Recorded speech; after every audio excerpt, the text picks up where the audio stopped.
March 4. சோதனையில் சாதனை. இயேசுதாமே சோதிக்கப்பட்டு பாடுபட்டதினாலே அவர் சோதிக்கப்படுகிறவர்களுக்கு உதவி செய்ய வல்லவராயிருக்கிறார். எபிரேயர் 2:18. சோதனையை மேற்கொள்வதற்கு இயேசுவை நோக்கி பார்க்க வேண்டும். அவர்தான் பதில். எல்லா வகையிலும் நம்மை போல் சோதிக்கப்பட்டும் வென்றவர் அவரே.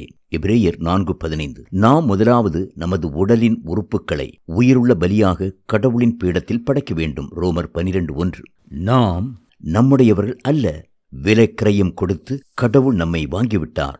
நாம் அவருக்கே சொந்தம். நமது உடல் பரிசுத்த ஆவியானவர் தங்கியிருக்கிற ஆலயம். 1 கொரிந்தியர் 6:19.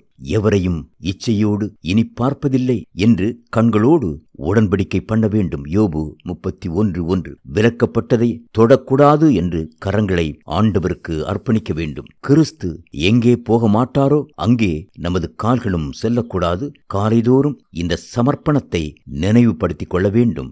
நமக்குள் குடியிருக்கும் கிறிஸ்துவினாலே பாவத்திற்கு மறுப்பு சொல்லும் வல்லமை கிடைக்கும்.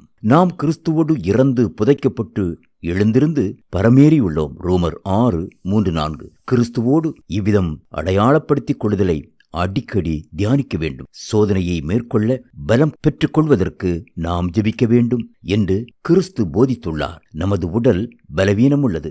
நாம் விழித்திருந்து ஜெபித்தால்தான் சோதனையை மேற்கொள்வதற்கான நமது விருப்பம் நிறைவேறும். மத்தேயு 26:41. கிறிஸ்து சோதிக்கப்பட்ட போது சாத்தானுக்கு எதிராக ஆவியின் பட்டயமாகிய தேவ வசனத்தை கையாடினார். மத்தேயு 4:7-10. தவறாது வேதத்தை தியானிக்க வேண்டும்.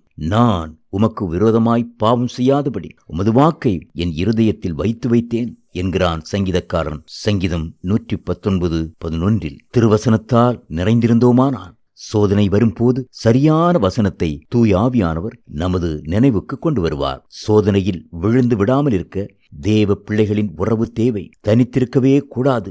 ஜெபக்குழுக்கள், சபை ஆராதனைகள் ஆகியவற்றில் பங்கெடுக்க வேண்டும். முப்பரி நூல் எளிதில் அறாது. பிரசங்கி 4:9. சோதனையை மேற்கொள்ளும் போதெல்லாம் யுத்தம் வலுக்கத்தான் செய்யும். ஆனால் உலகத்தில் இருப்பவனிலும் உங்களில் இருப்பவர் பெரியவர். 1 யோவான் 4:4. இயேசுவின் இரத்தத்தில் அடைக்கலம் புகுந்து விடுவோம். அவரது கிருபையில் சார்ந்திருப்போம். பரிசுத்த ஆவியினால் நிறைந்திருப்போம். பாவம் நம்மை மேற்கொள்ளாது. ரோமர் 6:14. ஐம்பொறிகளையும் உமக்குள் அடக்கும் இயேசுவே ஆவியால் நிரப்பும்.